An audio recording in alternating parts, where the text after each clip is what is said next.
would be the time 2 days later to figure out how your frame has already expanded. Your understanding has been integrated into what you do and what you already know about education.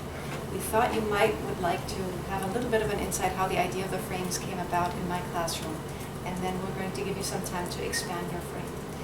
You heard lots about thinking out of the box, expanding the box. And as a teacher of art who also teaches drawing to teenagers who often feel they can't draw, maybe some of you can share that sentiment, okay? I've come to realize over the years that very untrue. Everyone can draw. It's in our value statements, and it's where we place, actually it's about placement of what we draw or what we paint or what we put into our lives as important or unimportant.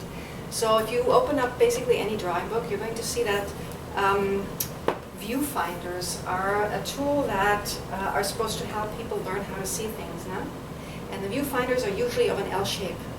I've come to realize that that's a bit of a limiting experience for people because frames can be humongous. A frame can be this room physically, but a frame can also be a tiny, tiny bit of something that you put on the paper. Teenagers, kids, everyone, human beings, usually tend to think, I'm defined to the space that is available to me, and that's the space of my sketchbook usually. Very often, I'm just taking this button as an example, very often the object of desire that we're drawing or painting will be put right into the center. That's basically Western tradition. Whatever's important needs to go right into the center, okay? And if it's in the center, it's a bit scary often, but it also really doesn't tell a story. And drawing and painting is all about storytelling, okay? It's a narrative that you're sharing. So I have created these, like you have earlier, these frames. And the idea basically is, or the aspect of empowerment basically is that you place the frame and the story will change. If I place the frame here, the button's in the center, the button is the protagonist of my story, right? If I place my protagonist down to the lower left-hand side or right-hand side, suddenly a notion of loneliness comes up. If I place my button to the upper right-hand corner, suddenly my button maybe will turn into a balloon. There will be an element of freedom and escape.